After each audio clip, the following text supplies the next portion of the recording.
The information provided on this podcast is intended to be educational and informational only and is not considered to be formal legal advice. The listener should not take or refrain from taking action based on its content. Any listener in need of legal opinion upon which to rely in decision-making should consider formally engaging an attorney to review relevant facts in detail and examine the pertinent law as it applies to those facts. Welcome to Real Estate Milestones, where we explore fascinating topics in commercial real estate with knowledgeable industry experts. I'm your host, Ben Malik, and I'm a young real estate professional who is passionate about adding value to people's lives through the incredible power of real estate.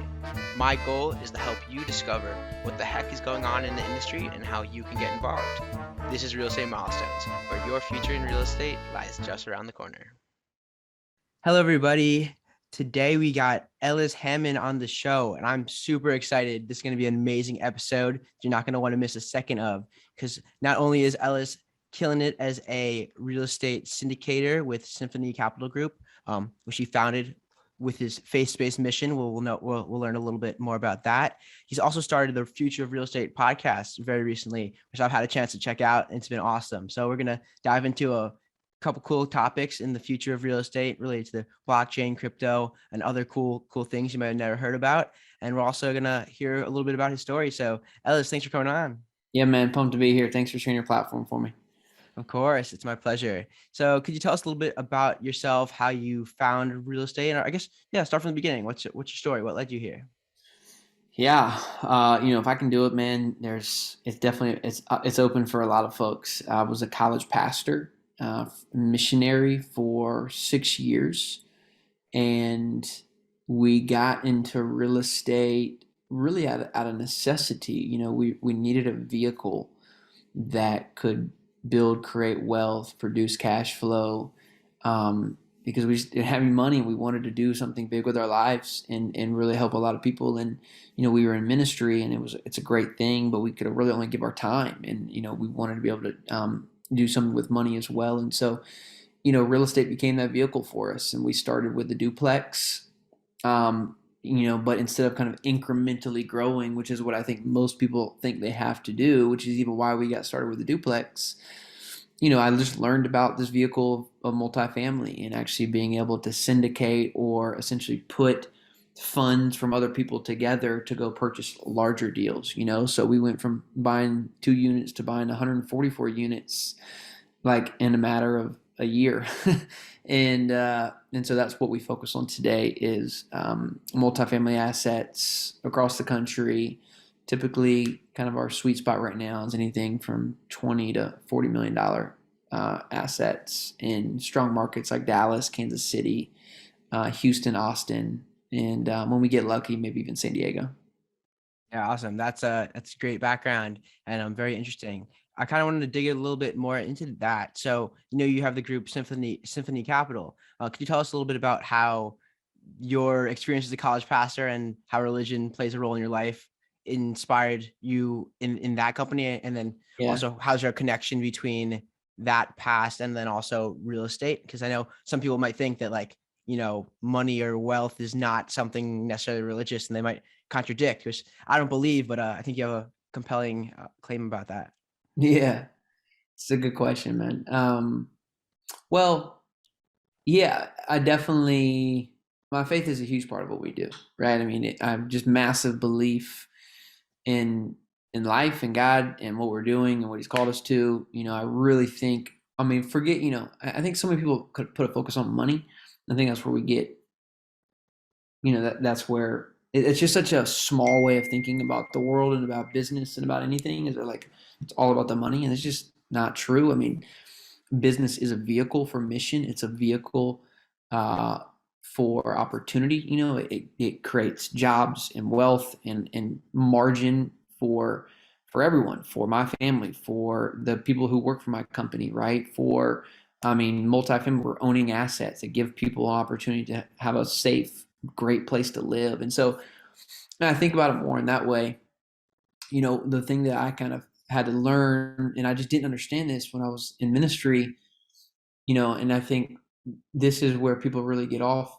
Again, they're so focused on the money issue and that money flows to value. I mean, that is really, when you look at the great entrepreneurs of the world, people who are really wealthy, they're not wealthy because they like cheated their, most people, who they, I say most people, it's very actually a small minority um, of people who got wealthy doing deceptive things. Most people become wealthy, man, because they built enough trust and created enough value in the world to become that wealthy, that people have trusted them with opportunity, with capital, and they brought value to the world to get paid. And dude, that's what business is all about. That's why I love it. And I think faith is a huge part of that, because as a Christian, as someone who follows God and who is made in the image of God and wants to essentially see other people flourish. I mean, there's not a better vehicle, dude, than a good business who can just create and add value to the world. And I think that's a very godly or kingdom thing to do. And that's why I love business. And I really thought for a long time ministry was the best vehicle to do that in, like full-time vocational pastoral ministry. And that's why I was in ministry. But I think um, business is a better vehicle because it reaches so many more people. And that's why I think I make a better entrepreneur than I do a pastor, because I am business-minded. And I do like to make money because it is a really great scoreboard. And people are not a good scoreboard, but money is a good scoreboard. And I'd like winning too. So there is something kind of the game that I like.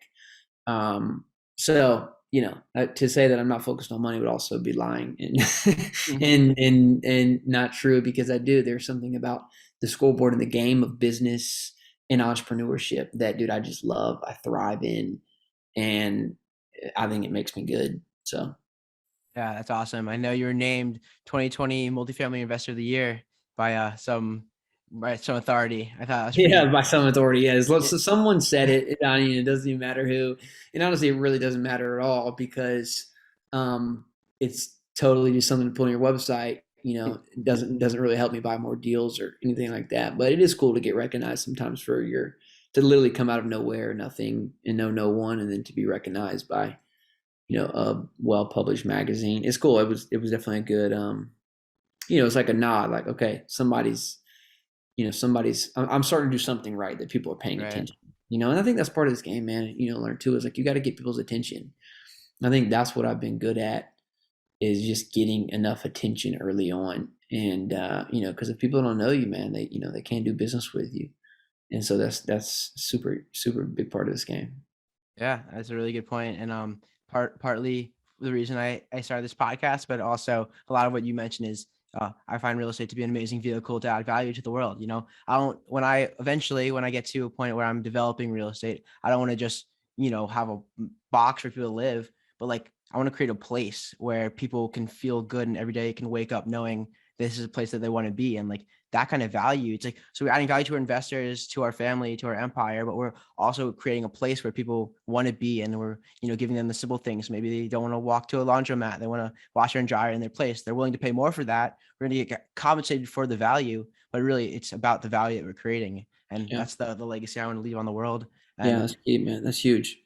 Yeah. And a vision like that, what's cool about that is that it's a big vision, man. And it's something worth chasing. It's something that'll motivate you, while your buddies are back in your place, watching YouTube or playing video games, like you're sitting here doing a podcast. And I think you need something like that to motivate you and to keep doing the hard thing and to do the work when no one's noticing. And when you're not named, investor of the year or whatever, it's like, why are you doing it? Well, you're really not doing it for what other people say. Like, I really don't care. I'm doing it because we have a vision of what we want to accomplish. And I can have all the awards, accolades in the world, but I mean, if it's not creating wealth and producing cash flow for me, for my investors, for those who are part of what we're doing, then it doesn't matter. Yeah. I mean, there's something, just that one person who acknowledges you. It's like one person heard a podcast and thanked me and said I inspired them. And it's just that one kid keeps me going for another month at least. Just the feeling that I got from that one piece of recognition was amazing. And it's not about the recognition, but it does feel good. Yeah. So yeah, I mean, that's a good point also. And so I guess we touched on your first milestone in real estate, but kind of how did you get from a duplex to where you are now? We kind of skipped a little bit of that process too. I mean, it was exponential. Like, again, it's really not incremental. I mean, we just kind of so funny to say this, like, if there's something incremental, like we built more and more relationships with investors, and I have my own podcast, and I build a platform called Kingdom REI, and I spent money going to conferences, and I built the relationships in this space that I needed to build in order to go buy bigger deals. And so, that's how we scaled, right? We built an investor base who trusted us, who wanted to put money into real estate. And then we went and found really good I went and found a couple good operators or guys that were more experienced, had more deal flow. And so we partnered together and we took down a couple deals, so that was what, a lot of 2021 looked like, was partnering with others and doing deals in good markets where our team can run a lot of the back end, the equity, and the capital stack and the financing. And then we have, someone who's on the ground and running the deal. So, that was probably the process side of it, man. We got really good at raising money. And, now that we've kind of, I wouldn't say figured that piece out, but getting better at that piece, now we're able to, like, I'm in Dallas this week looking at deals on our own, right? So that we can go take down. And so I just think, man, if anyone's listening, you kind of focus on one thing. And this business is, I always say, it's pretty simple. Like, it's either finding deals or finding money. And if you can do one of those two things, you'll be very successful in this business at real estate investing. And so we got really good at raising money, and now we're trying to kind of get really good at finding deals. Yeah. And that would be cool to have both of those sides. But the operations can't be understated too. If you can't execute on a business plan, that could be pretty devastating for both the people you find the money, and then also for the process of the deal. Yeah, but if you buy great assets too, not saying operations are important. It's extremely important. But it's not nearly as important as finding great deals. Because, if you buy a poor deal, doesn't matter how good your operations are, if it's in a bad market, it's just, or you overpaid or whatever it is, you're always going to be on an uphill battle. So don't get me wrong. I think operations is key and something we pay attention to. And it is a huge focus in this kind of where we're at in the market. But, there's also great people that that's why I love buying bigger deals, because then we can hire world-class property management companies, people who have a master's in operations, who are, incredible at leasing and marketing. It's hard to do that when you're buying a duplex, man, because you're doing everything. And I'll be honest with you, like, dude, I'm just not a great operator. Like, it's not what I want to do. I don't want to be like, I want to go raise money and find deals.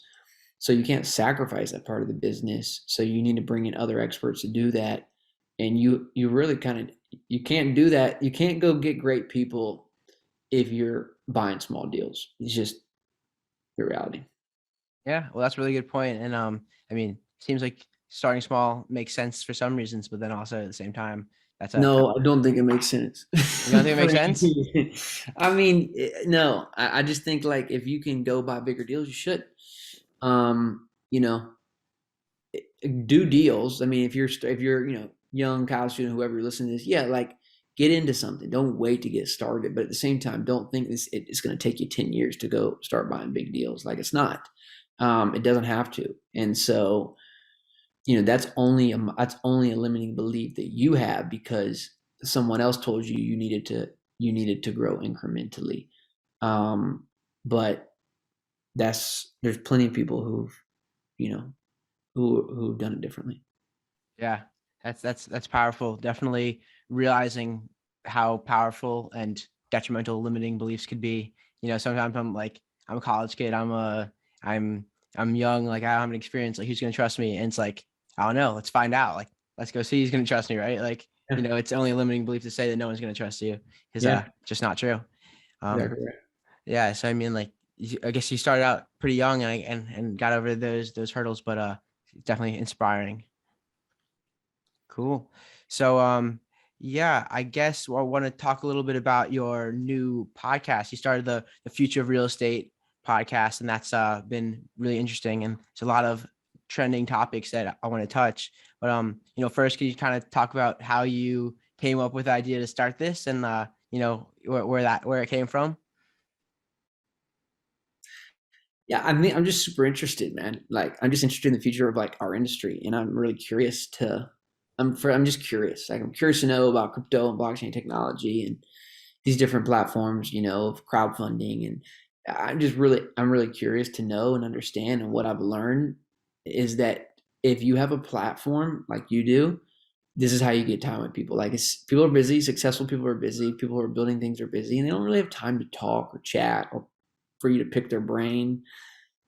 But it's interesting, man, how much people will make time to like come on a podcast show. Like, and really, here's the secret. I mean, I'll be honest with you, man. I have no idea how many people listen to this show. And honestly, I probably should have asked you that before I spent 30 minutes with you. But honestly, I was too busy to even ask you that. So I'm like, yeah, I'll be on your show. But if you were to ask me for 30 minutes, like on the phone, just you and me, I probably would have said no, Yeah.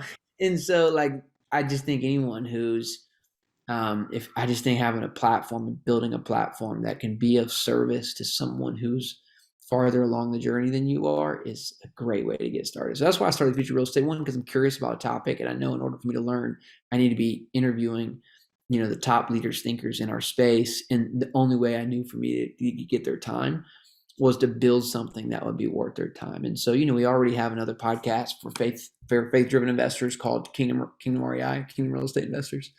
So we built that podcast. We've done 100 plus shows and 50,000 downloads. So it was like, well, let's just start a second show and something totally different.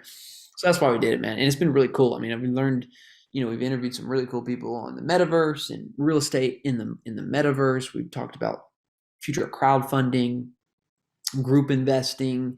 It's just amazing, like the technology that's coming into this space that's making the world of real estate and like accessible to a lot more people than ever. And that's what's really cool, about being in real estate right now. For a long time, real estate's been very kind of closed off to the typical everyday investor, unless you want to invest like in a REIT. It's not real estate. That's a security. Yeah, exactly. So, this space has been inaccessible for the kind of the everyday investor because of like the barriers to get in. And so it's really fun just to see all of the ways that technology is making it accessible, and then the impacts that have on real estate in terms of value, in terms of development, and just, it's a really exciting time, in my opinion, to be a part of this space. Yeah, I definitely agree. And we should definitely get into that. I remember watching one video on your YouTube, or that you posted on your LinkedIn, about your crypto portfolio. So I kind of want to start maybe as a disclaimer, what was the deal with that? And, crypto is always very volatile, but what's your advice regarding the non-real estate related aspect of this emerging industry? I think you should buy Bitcoin. I mean, I think it's fine. I just think, I think you should buy Bitcoin, and not that you should go put a lot of money in Bitcoin, but you should go buy Bitcoin because you'll pay attention. I think that's probably the best thing that I did about the reason why I bought Bitcoin. Yeah, I did a video because I bought Bitcoin like when it was originally 30K. It's like 30K today, but I bought it before when it was first 30K and then went to 65K, and I didn't do anything. I didn't sell. I didn't do anything, and I've never probably will sell it. I shouldn't say never sell because I just sold some stuff. But my point was to always hold to about 100K and sell. Well, in hindsight, I didn't know anything about Bitcoin. I thought it would just always go up because, again, I've never been in it. I didn't study it. I don't know the trends. So then it crashes back to where I bought it at. So technically, I didn't lose any money. It sucked to see your portfolio go all the way up and then go all the way back down. Right. But what it did, and this is really important, it caused me to pay attention and learn about Bitcoin and understand how Bitcoin works and why it's so volatile. And it makes me a more sophisticated, educated, seasoned investor. And that's really important. And you can't take that away from me. And so, I've kind of begun to scale out of Bitcoin a little bit in terms of as we have spikes. I just, I'm selling a little bit of my portfolio now because I've gotten wiser about how to own and trade Bitcoin now. So, it's maybe more seasons. It's giving me good perspective. But, dude, I mean, I think crypto, regardless if it's Bitcoin, Ethereum, Solana, Doge, whatever, you can't underestimate the value or overlook the value of crypto technology and the blockchain. And Bitcoin's the leader of that, is why I think if you just want to be a part of something or you want to own crypto, I think Bitcoin's your most conservative, safest store of value. And when the whole world is kind of fearing, that's when you should buy. So I think right now is a really good time to buy Bitcoin at March 9th, 2022. It's a good time. And as long as you have a long-term perspective. But if you don't like to see your portfolio go up and down, invest in real estate because Bitcoin's not your asset. Totally. It makes a lot of sense. So yeah, let's get into it. What's your, I mean, I love the idea of a chain of title on the blockchain. I mean, we're talking about a blockchain for something that's already called a chain of title. If every house got a token or got a token when it was built, and every single thing that was changed about it was tracked on a unchangeable ledger, that would be pretty powerful, especially with how much money goes into the title industry. But I mean, in terms of how blockchain and crypto apply to the real world, what are some of the trends that you look at and think are most exciting?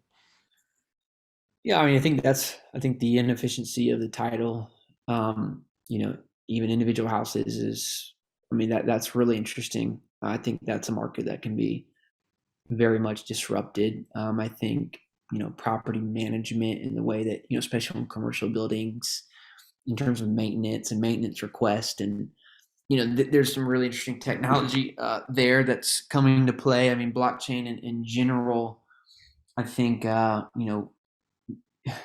this idea, I see a lot of folks, and again, I'm not quite sure if it's the best idea or not, but I think it's interesting.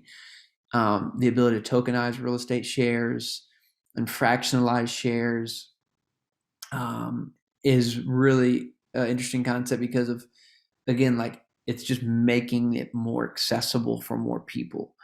And, the easier we can make the technology and the more user friendly it is, when people don't even know that it's the blockchain, it's just like, this is how we do things, Right. I think that will be when it really takes off. So yeah, I think, I see a lot of folk, tokenizing shares or making investment opportunities open to a lot more people. And the reason that's so impactful is because, again, massive new wave of capital can now enter into the market where before they weren't.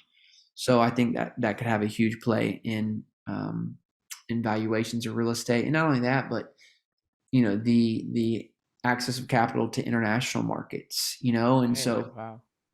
that is really fascinating, where a guy in India who may not have very many great investment opportunities, can now invest in U.S. real estate, and, a very predictable, reliable stream of income for him or her. It's going to grow and appreciate. It's gonna be paid in dollars or something else that might be more Yeah. stable. Yeah. So yeah, there's some cool stuff. I think home ownership continues to be something that more and more people are getting left out of because of prices. And so I think that vision and dream of home ownership will probably die in America. And most people will see the benefits of just renting and then maybe fractionally owning a home with somebody else where they can build wealth through, and live where they want to. I think that's going to be a growing trend over the next 10 years because it just makes sense. I mean, so yeah, there's a lot. Yeah, that's a lot of good stuff. And to kind of bring the perspective all together, Ellis offers real estate, or he's a real estate syndicator. So he has investors that give him money to jointly buy an asset together, which they couldn't buy alone. So they pull together, and then he's responsible for the raising the capital and putting the deal together. And the other people just get to sit back and receive their monthly checks. But what we're saying, if you tokenize it, now you can buy a share in one of these syndications and get your cash flow through a protocol that's tied to this token that you own, that represents the actual piece of ownership and actual property. But the really powerful thing that we're talking about is now someone like me who might not have $50,000 to put into an illiquid investment that I can't touch for 5 years. I can now buy a fraction of a share, which maybe I could put $1,000 and buy a piece of someone's token, and then I can still get a proportionate amount of cash flow and build wealth in that way. I can also sell it if I need the liquidity, if I need to have my money to put into another thing. And another really, really powerful thing that I don't think is talked about enough is that now you have, it's really hard to collateralize this illiquid piece share of a syndication deal. You're just, you give the money and then that's kind of it. But now you can actually use the share of real estate as collateral for receiving loans, or you can lend off of it. And, it's now something that has a value that you can use. So, I mean, do you have a perspective on that?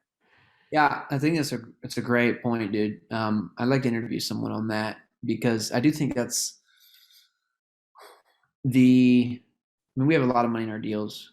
And it is a downfall. It is the negative thing of why I don't put all my money in these deals, because I can't necessarily leverage off my shares. And some of the best things about, investing in index funds, for example, is not just for the liquidity, but because of the leverage, right? Where I'm growing this asset, aka my index funds, but I can borrow off that at 2% and then go invest that somewhere else where, I have this great ownership of real estate through our multifamily properties, but I can't collateralize that because I'm not able to do that. I mean, we can get a loan as the operator off the portfolio or off of our deals if we wanted to, but as an investor, as an LP investor in our deals, I can't do that. So yeah, I think that's if you know anybody who's an expert at that or talking more about that, I would love to go down that rabbit hole.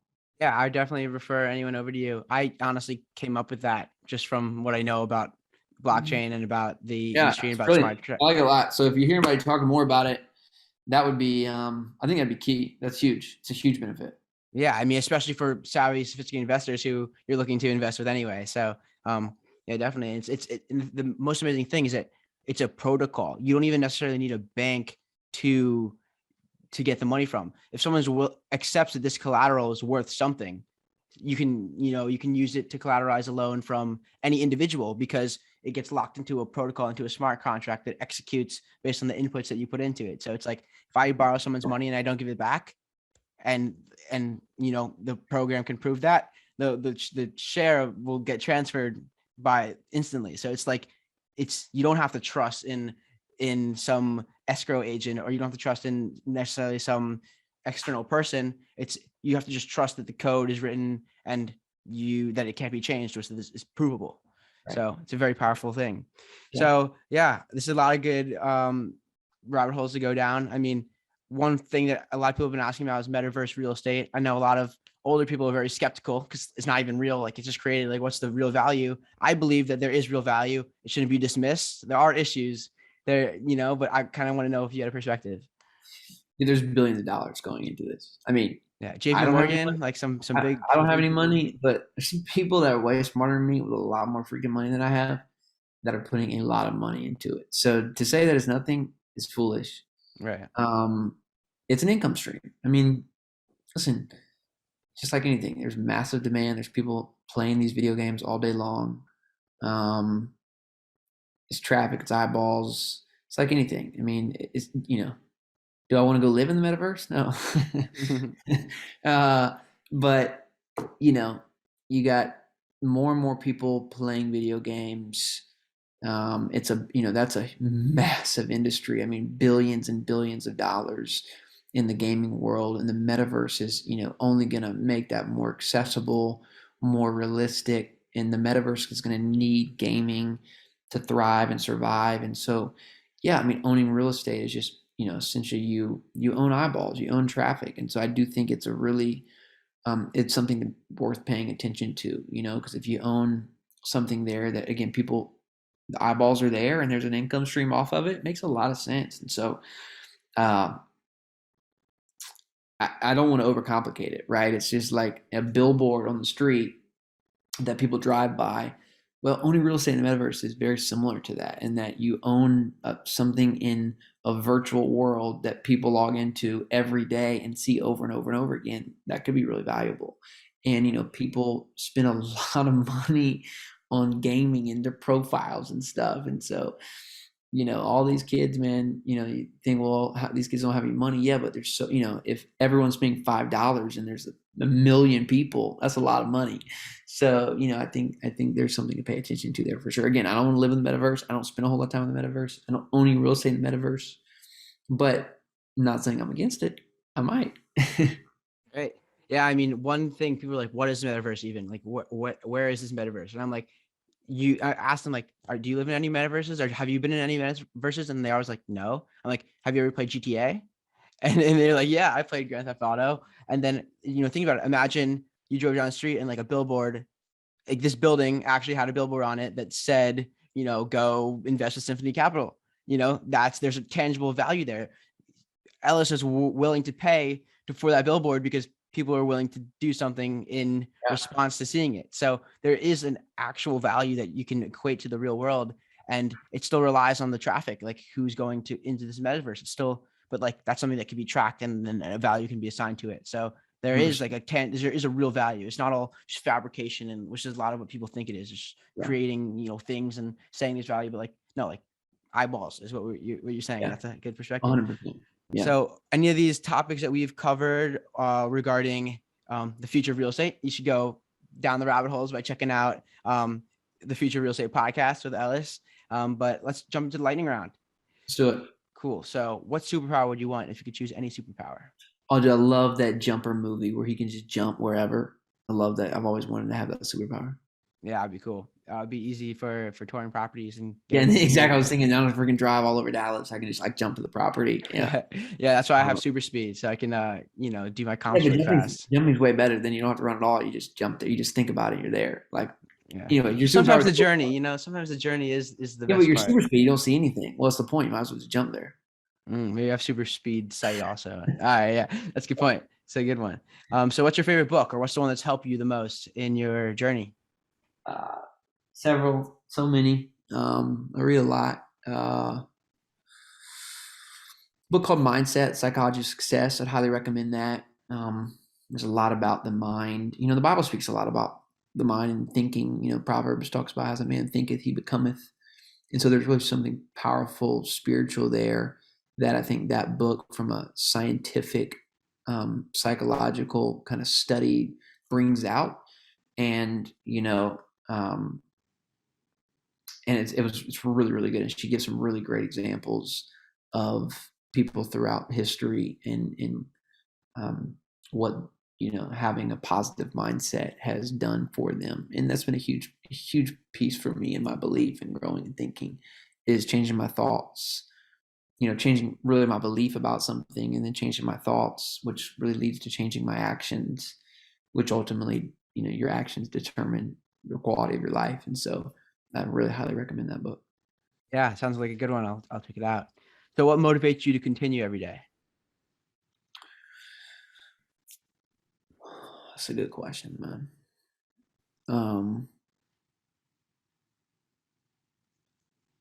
I just think I fear not reaching my potential. And it's really motivating to see how much more I can do.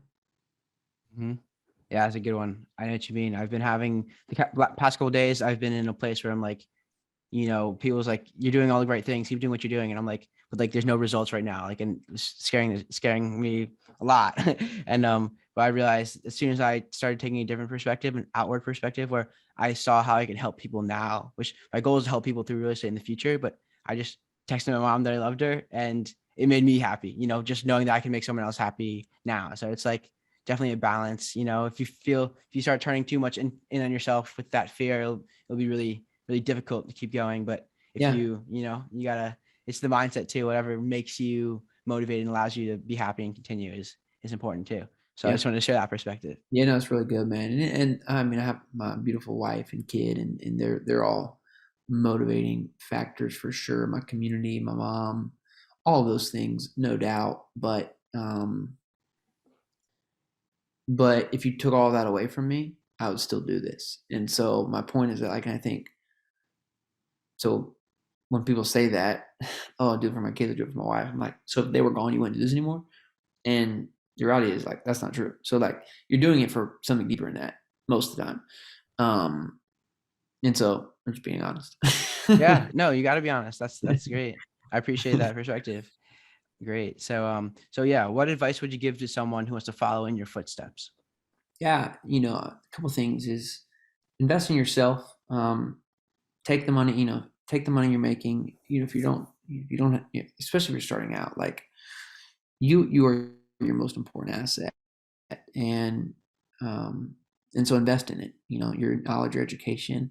And I would say this, like, don't wait to build your network when you need it. So good for you. Like you're here building a good network of people.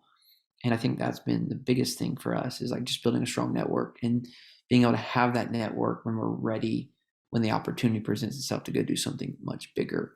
Like, dude, we're getting a $40 million deal put in our lap. It's like, oh crap, like what do I do? Like, well, no, I know what to do because I know who to call, like, Yeah.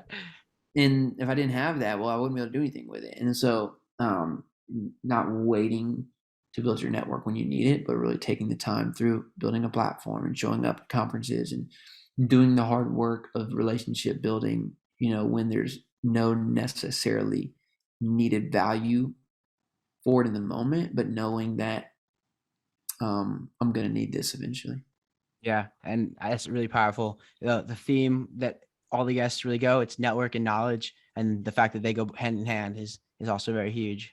Yeah, I would say skills is a third one though. You need to develop skills, and you have to make yourself valuable as well. Knowledge is good, but knowledge and skills, and I think to really get good at something, and knowledgeable is key, right? But it's one thing to be knowledgeable about real estate. It's another thing to be good at real estate investing. You can know a lot, but if you never practiced it, if you never done it, that's different. Same thing with marketing, same thing with selling. You can know a lot about sales until you get on the phone and actually try and sell someone. You don't know squat. And so I think skills is something that really, really key to be building in your 20s and become really valuable in your 30s. And so, for me, I mean, I wasn't an entrepreneur until my 30s, but I was an evangelist. I was on the campus. I was meeting people. I was sharing my faith. I was helping people, ask the hard questions. And so that was a skill I was building and developing day after day after day after day after day after day after day. And it's made me a very powerful marketer and salesperson. Even though I don't really have any decent sales skills, I shouldn't say I don't have any skills. Like I never had any like sales history or right. But I've developed skills. And I think that's really key. Great. Well, that's awesome for sure. Well, since I put you on the spot, I want to give you a chance for revenge. So ask me anything you want to know about me. Let me see. How much money are you making right now? How much money am I making right now? Making a couple hundred a week. Writing copy. I write copy for real estate entrepreneurs. Okay. I have a couple businesses I'm setting up that aren't necessarily making money, but I'm learning marketing and hopefully gonna become a traffic master too.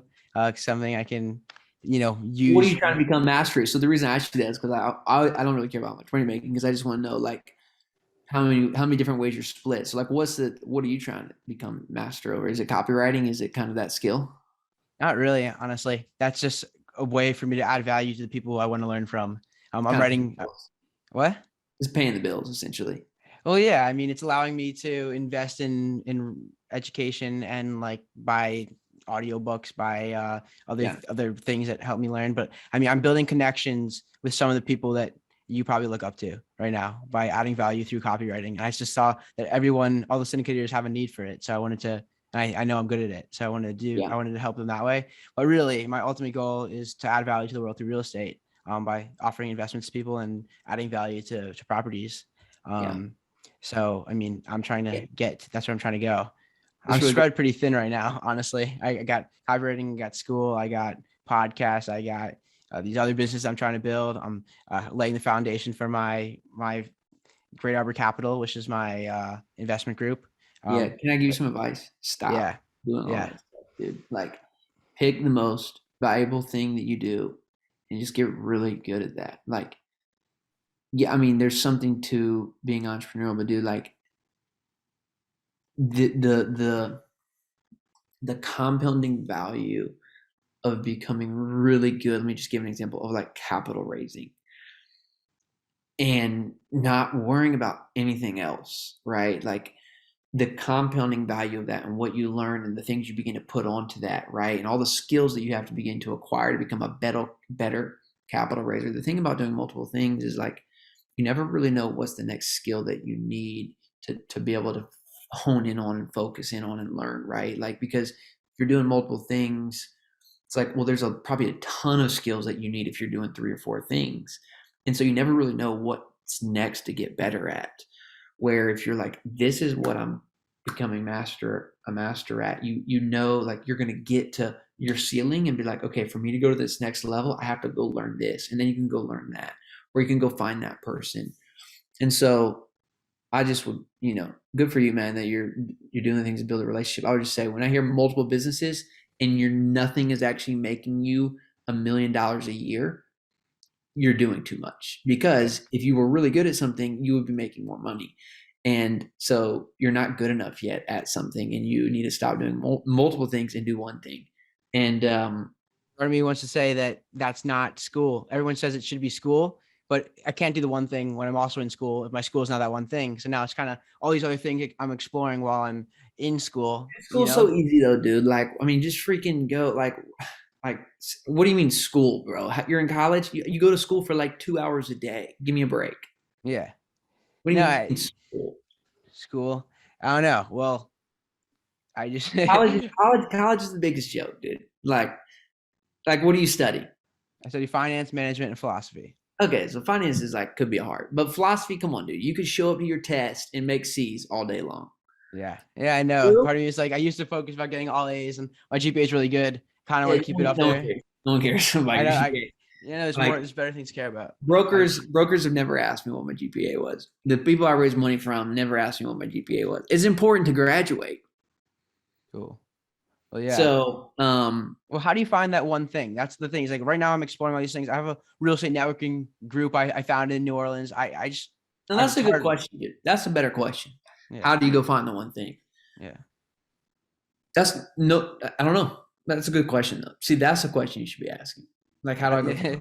What I'm doing is I'm exploring all these different things and seeing which thing inspires me the most and draws me the most. And it's hard. I'm not getting that, I don't feel like I'm ready to commit to any of these one things yet, because there's things I like about all of them. And I got to see which brings me to where I want to be. And that's like, I'll give you a great example. You got, like Mr. Beast, you guys probably watch him on YouTube. Dude, man, dude's amazing. I mean, he's got so much freaking, my